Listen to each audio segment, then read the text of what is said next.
Good. All right, let me make sure. Okay, so that works. Excellent. All right, you want me to get started? All right, let's get started. So, good evening, everybody.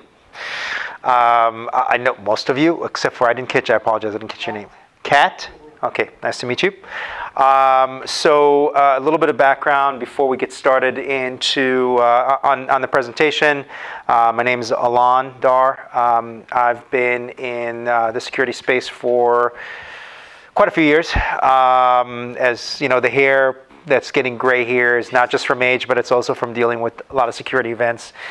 I started my career actually working on trying to secure some of the common internet protocols that were used, and also building web servers. So I've been dealing with SSL for many years at different levels. But this was interesting because I was preparing for this. I was actually learning some things, which is really what we always enjoy, right? So as you're learning to present to others, you're digging into things and you're kind of relearning some of the things that you maybe misunderstood or did not know as well. So this is going to be an interesting one for all of us.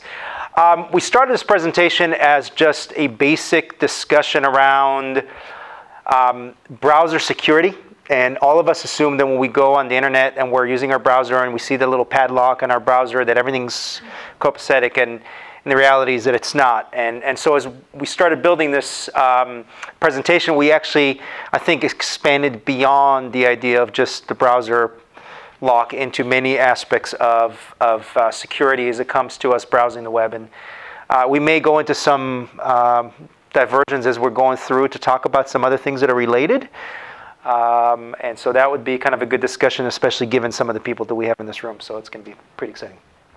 Okay, the agenda for this presentation. We're going to start with just an overall overview of SSL, but I'm also going to talk about some of the pieces that are related to SSL. Cryptography, right, is an area that goes hand in hand with SSL. Well, we couldn't talk about SSL if we didn't talk about cryptography. We're then going to start diving into the internals of SSL and how it works.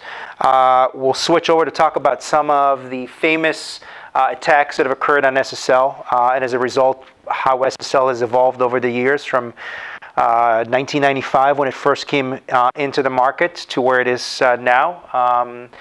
And then we'll talk about some basic fundamental things that you should be doing as a user to stay secure online. Okay. When it comes to, of course, SSL, I'm not going to give you everything to stay secure online with everything you do. So this is in context of our presentation. Okay, so before we get started, I believe I know the answer to these questions, but I'm going to ask it nonetheless, especially for the audience that is going to be watching this offline. Familiarity with SSL and TLS, which TLS is Transport Layer Security, which is the successor to SSL. Raise your hands. How many of you know SSL and TLS to some extent? Okay. Familiar with the protocol internals, kind of how it works?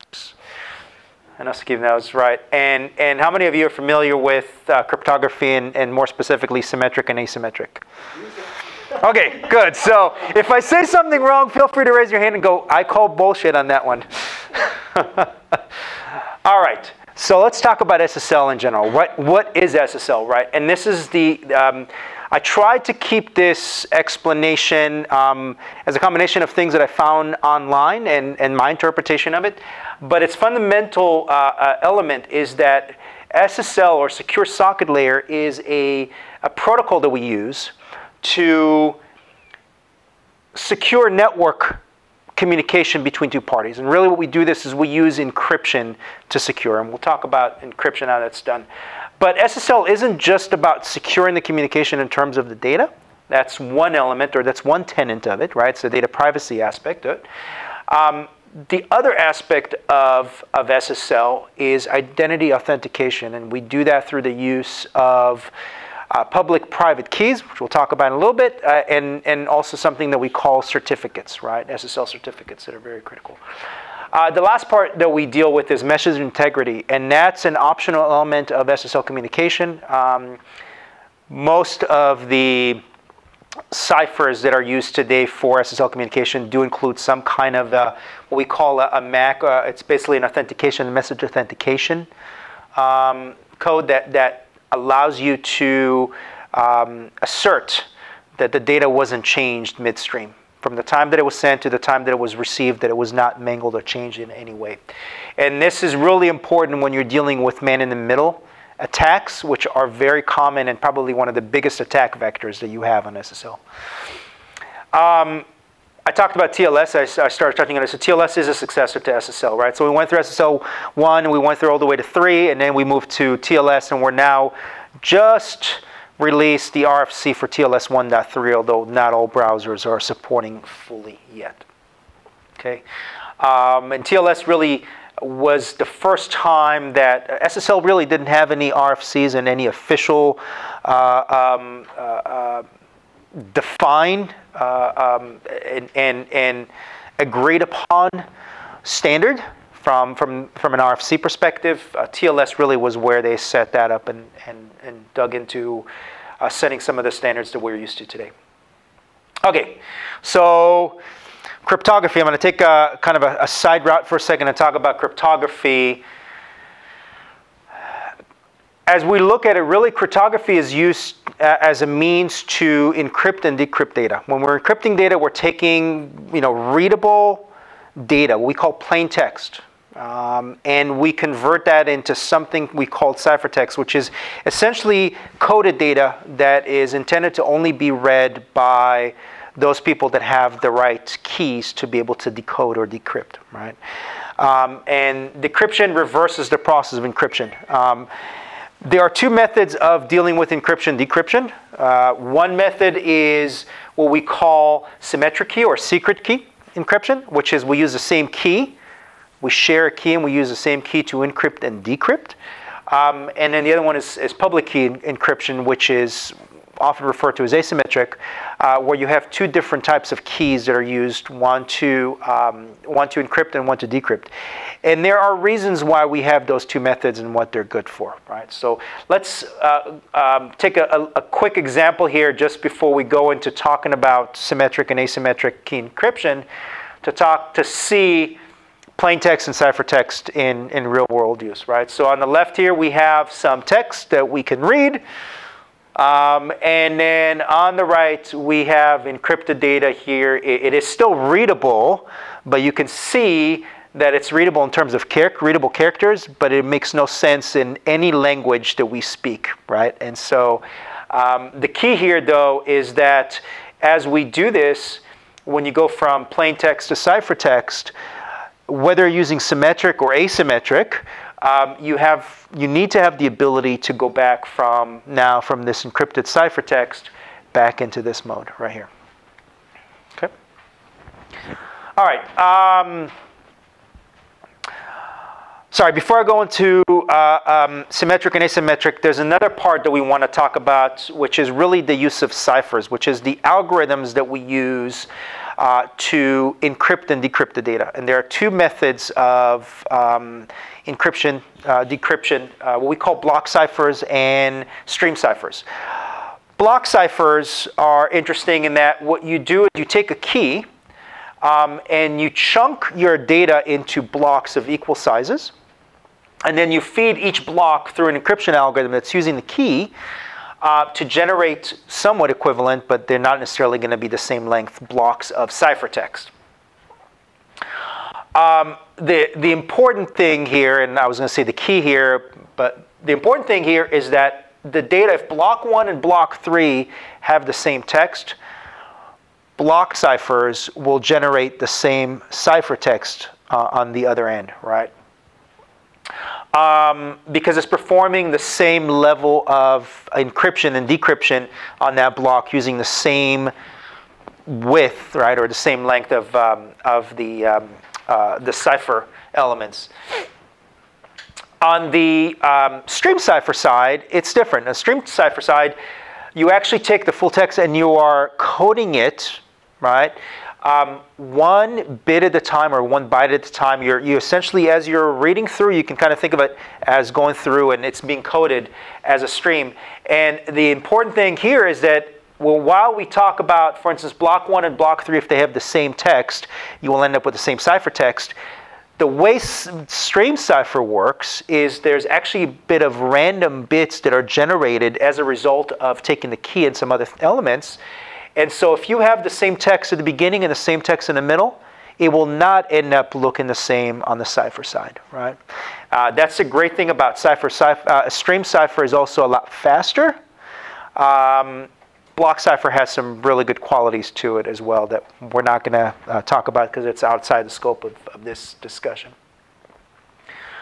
Okay, so let's talk about symmetric and asymmetric. Symmetric key encryption, we talked about the fact that symmetric key or shared key, private key, what this does is that as you are taking plain text, you're generating a key that is now shared by both parties. Remember, we talk about the fact that this is all about exchange of data in a secure manner between two parties, party A and party B. And so one party has a plain text, and they take the key that was shared. We haven't talked about how that key was exchanged. We'll talk about that when it comes to the SSL handshake and how that works. But in general, you have a key that's shared in common. You use the same key to encrypt the data, to get into the ciphertext. Once the other party receives the ciphertext, they use that key to decrypt the data, and they get their plain text back in place, right? Public key or asymmetric key encryption and exchange is different in the sense that you now have two keys. You have the party will have a secret key and a public key. The receiving party will send out their public key. Everybody basically has a copy of that. And as you're coding the plaintext into ciphertext, you're using the public key. The private key is the only key that can be used to decrypt or decode that data. Okay? And so this is different, whereas you think about symmetric key, both parties have the key. And you have to exchange that key somehow. So there are some challenges in terms of how do you exchange symmetric keys securely.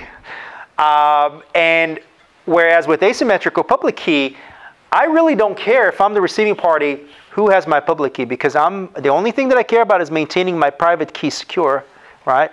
Because anybody can encrypt the data. I'm the only one that can decrypt it using my private key.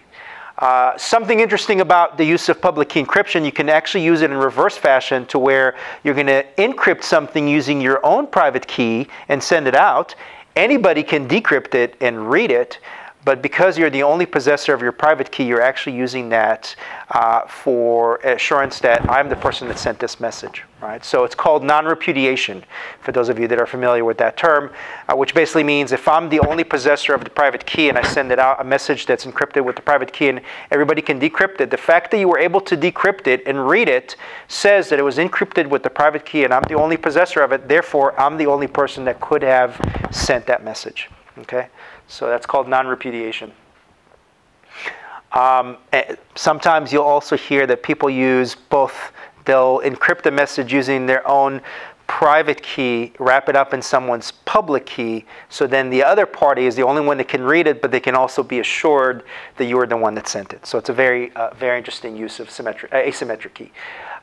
In general, asymmetric keys are not as good in performance as symmetric keys, which is why SSL for bulk encryption actually uses symmetric key. All right, the other aspect that's important that we need to understand before we dive into the internals of SSL is the use of what we call SSL certificates. And certificates are the way we validate who the other party is. In SSL communication, we want to validate that as we are going from a browser to a website, that the website that we're talking to is in fact who they claim to be. And this is we're using SSL certificates. SSL certificates are issued by what's called the certificate authority, and there are actually a number of certificate authorities out there. And you can see here, for instance, Google has their own authority, G3, that is then issued Google's www.google.com. for their website. This was actually taken from my browser as I was going to google.com, and you can see all their details. There's some interesting pieces to it, and in fact, as we go into later on, I may even pop into Wireshark and show you what it looks like in real world as you're reading that communication going back and forth. And we'll show you an example of why SSL is so great, because I get to a point where I can't read the data unless I really had the private key. But this is issued by a certificate authority, and so it's really a trust by trusting a third party. Let's say I want to communicate with Alex, and so Alex and I want to make sure that we are who we claim we are. Okay. Now we both trust Yael, and so Yael is going to essentially vouch for both of us. Okay, she's going to say Ilan is who he claims to be to Alex, and she's going to say Alex is who he claims to be to Ilan. We've now mutually authenticated each other through the use of a third party that we are trust. So it's trust by extension. SSL certificates work in the same way. The CA, the certificate authorities, are trusted parties that we trust.